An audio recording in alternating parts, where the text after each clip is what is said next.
दोस्तों नींबू के अंदर यदि 3 लौंग गाड़ दी जाए, यानी कि नींबू के अंदर नाम लिख करके नाम लेना है आपको शत्रु का और 3 लौंग उसके अंदर गाड़ देनी है और इसमें सुई डाल करके और उसको जला देना है। जैसे जैसे नींबू सूखेगा आग से, वैसे वैसे आपका शत्रु भी सूखने लगेगा। यानी कि जैसे जैसे आग नींबू को जलाती जाएगी आपका शत्रु भी जलता चला जाएगा। यानी कि बस शत्रु की जो शक्ति है वो पूरी तरह से क्षीण हो जाएगी। और कितना ही बाहुबली शत्रु हो, कैसा ही बाहुबली शत्रु बन रहा हो, कितना ही वो बिल्कुल अजीब तरीके से बिहेव कर रहा हो, शत्रु जो है पूरी तरह से निस्तनाबूद हो जाएगा। तो दोस्तों किस तरह से उपयोग को करना है, कैसे इस उपाय को करना, पूरा वीडियो में जानेंगे, इसलिए वीडियो को अंत तक लास्ट तक जरूर देखना। साथ ही में दोस्तों कमेंट बॉक्स में हर हर महादेव जरूर लिखना। दोस्तों यदि आप अपने जीवन में शत्रु के कारण बहुत परेशान हो चुके हैं और शत्रु ने आपके जीवन में बिल्कुल हाहाकार मचा रखी, तो दोस्तों ये वाला उपाय सिर्फ और सिर्फ आपके लिए होने जा रहा है। यदि आप अपने शत्रुओं से बहुत परेशान हो चुके हैं और आपको लगता है कि यार मेरे जीवन में जो है शत्रु पूरी तरह से घटियापंती करते हुए पाया गया है और शत्रु जो है मेरे जीवन में पूरी तरह से मुझे नष्ट करने की कोशिश कर रहा है। मान लीजिए आपकी कोई दुकान है, चलती चलाती दुकान बढ़िया चल रही है, लेकिन अचानक से कोई शत्रु आ जाता है, आप पर वार करता है, जबरदस्ती आपको बर्बाद करने की कोशिश करता है, जबरदस्ती आपको खत्म करने की कोशिश करता है और आप कुछ भी नहीं कर पाते।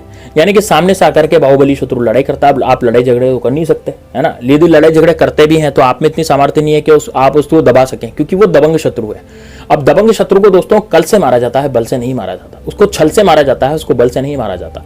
यदि आप अपने शत्रु को छल से मारेंगे तो निश्चित रूप से आपका शत्रु निस्तनाबूद होगा। उसको याद भी नहीं पड़ेगी कि आपने क्या कर दिया और उसका क्या हो गया, इतना गंदा हश्र उसका होगा। उसका कारण यह है दोस्तों, करते के साथ करता पाप दोष से क्या डरना है। यानी कि दोस्तों अब कई लोग मुझसे कहेंगे कि गुरुजी ये तो बिल्कुल पाप वाली चीज है। देखिए यदि वो शत्रु आपके ऊपर कुछ किया करा रहा है या फिर शत्रु आपसे जबरदस्ती आपकी जान लेने की कोशिश कर रहा है, तो क्या वो पाप नहीं है? यदि हम हाथ पे हाथ धर के बैठे रहेंगे तो किस तरह से हम हमारे शत्रु से पार पाएंगे? नहीं पार पा सकते। इस कारण से मैं आपको इस तरह के उपाय बताता हूं ताकि आप अपने शत्रुओं से बच सकें। तो दोस्तों उपाय बड़ा जबरदस्त है, किसी तरह की कोई पूजा पाठ नहीं है। मैंने केवल बस आपको जो उपाय बताऊंगा वही आपको करना है। नींबू आपको लेना है और दोस्तों इस उपाय को आप मंगलवार के दिन कर सकते हैं, शनिवार के दिन कर सकते हैं, आप चाहें तो इसको बुधवार के दिन भी कर सकते हैं। लेकिन करना कैसे है ध्यान से सुनिएगा।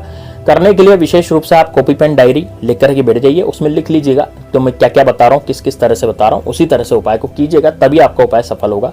दूसरा यह है, इस उपाय के सफल होने की चांस बहुत ज्यादा होते हैं, क्योंकि दोस्तों देखिए ये जो उपाय है ये यदि आप पूरी तन्मयता से करेंगे और पूरे होशोवास में करेंगे, पूरा सोच समझ करके करेंगे, तो निश्चित रूप से आप उपाय को सफल पा पाएंगे। उपाय में आप बिल्कुल निश्चित रूप से सफल हो जाएंगे।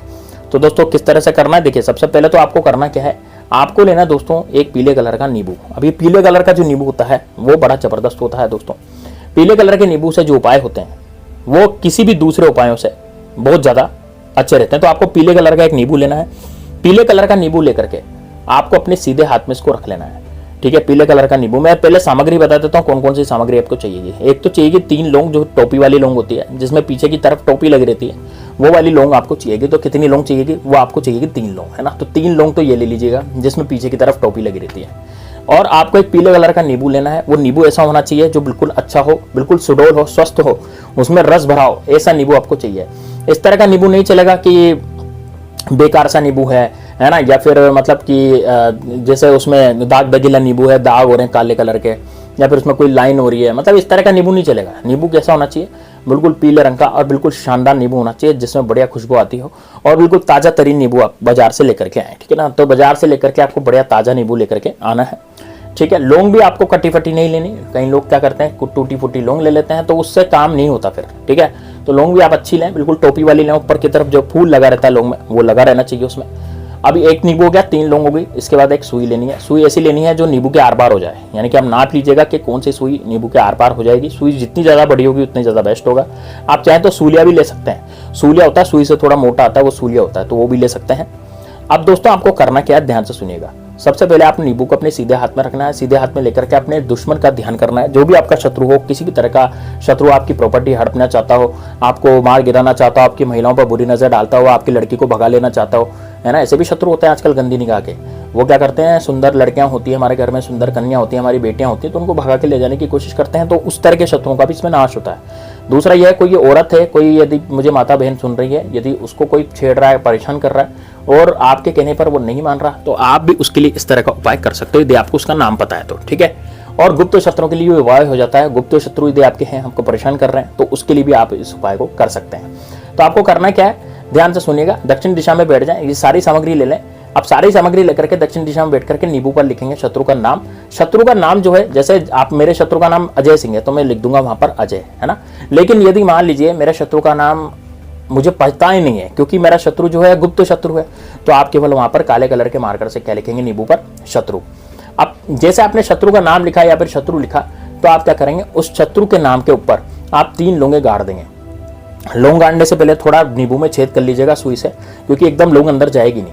पैक होता है ना, तो वो जो चीज सील पैक होती है उसमें अंदर घुसता थोड़ी आराम से।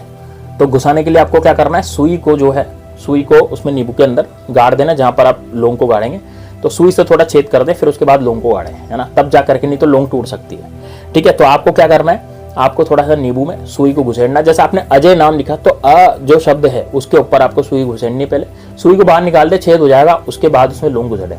उसके बाद आपको ज शब्द जो है उसमें आपको सुई घुसेड़नी है पहले, उसके बाद सुई को बाहर निकालना है, फिर आपको लौंग उसमें डाल देनी है। उसके बाद वापस से यह शब्द जो है, इसमें भी आपको नींबू के ऊपर सुई को अंदर घुसाना है, नींबू के अंदर, और उसके बाद इसको निकाल करके और लौंग को आपको अंदर डाल देना है। तो ऐसे करके नाम, जैसे जैसा भी नाम हो उसके ऊपर 3 लौंग आपको गाड़ देनी है।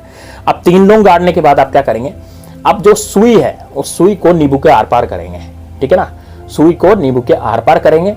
अब नींबू के आर पार करने के बाद आप क्या करेंगे, आप जाएंगे अपने घर के चूल्हे पर। देखिए दोस्तों, आप जो खाना बनाते हैं ना, या आप चूल्हे पे बनाते हैं या गैस पर बनाते हैं, जिस पर भी आपका खाना बनता है, आग की व्यवस्था आपको करनी है। यदि आपके घर में चूल्हा नहीं है, इंडक्शन पे काम होता है, बिल्कुल भी आग नहीं जला सकते आप, चूल्हा वगैरह नहीं है, गैस वगैरह नहीं है, तो आप क्या कर सकते हैं, आप जो है किसी कंडे को, सूखे गोबर को या कोयले को जला करके उसमें भी इस प्रयोग को कर सकते हैं। यह प्रयोग आपको सुबह के समय ही करना है, दिन में ही करना है। आप चाहें तो रात्रि में भी कर सकते हैं, लेकिन सुबह करेंगे तो ज्यादा अच्छा रहेगा, क्योंकि उसका कारण होता है सुबह के समय नींबू में पॉजिटिविटी ज्यादा होती है और आपका जो उपाय है वो अच्छे से हो जाता है। तो आपको करना क्या है, आपको आग की व्यवस्था करनी है, आपके चूल्हे पे भी कर सकते हैं। अब आप क्या करेंगे, सुई से इसको पकड़ कर, ध्यान रहे हाथ आपका नहीं चलना चाहिए इसको करते समय, ठीक है ना। तो बिल्कुल केयरफुल, बिल्कुल सावधानी पूर्वक इस उपाय को करें। तो आप क्या करेंगे, किसी चिमटे से, किसी से पकड़ लेंगे उसको, नींबू को, सुई को, और उसके ऊपर गैस के ऊपर रख देंगे। अब गैस के ऊपर रखने के बाद दोस्तों ये जलने लगेगा। जैसे जैसे जलने लगेगा तो लौंग तो सारी जल जाएगी, नींबू धीरे धीरे जलेगा। जैसे जैसे नींबू जलेगा वैसे वैसे आपके शत्रु जो है सूखता चला जाएगा, यानी कि आपका शत्रु उधर सूखेगा, यानी कि इधर नींबू सूख रहा है तो उधर शत्रु सूखेगा, यानी कि उसकी धन संपदा, मान सम्मान, जो भी उसका है शत्रु का, जिसमें वो चौड़ा हो रहा था ना बहुत, वो सारे चौड़गिरी उसकी निकल जाएगी, शत्रु की पूरी तरह से वाट लग जाएगी। शत्रु इस लायक नहीं रहेगा कि आप पर कुछ किया करा करवा सके, वो अपनी खुद की भी, मतलब ये मान लीजिए परिवार की जिम्मेदारी पूरी करने के लायक नहीं रहेगा। मतलब कि इतना जबरदस्त उस पर हो जाएगा उपाय कि मतलब वो हो सकता है कि दोस्तों वो आपको खटले पे मिले, हो सकता है आपको कहाँ मिले, है ना, कोई गारंटी नहीं है। लेकिन दोस्तों ये है कि आपका शत्रु आपका पीछे छोड़ देगा इस उपाय को करने के बाद, और आप आराम से तसल्ली से अपना काम कर पाएंगे। दोस्तों मैंने आपको क्या बताया, ये महिलाएं भी कर सकती है, पुरुष भी कर सकते हैं। यदि आप महिला हैं, आपको स्त्री हैं और आपके पीछे कोई परपुरुष पड़ गया है, तो आप उसके लिए भी इस उपाय को कर सकते हैं। वो पुरुष फिर आपके ऊपर कभी भी डोरे डालने की गलती नहीं करेगा। तो चलिए दोस्तों, मिलते हैं नेक्स्ट वीडियो में, तब तक के लिए जय श्री राम, जय बागेश्वर धाम सरकार, हर हर महादेव।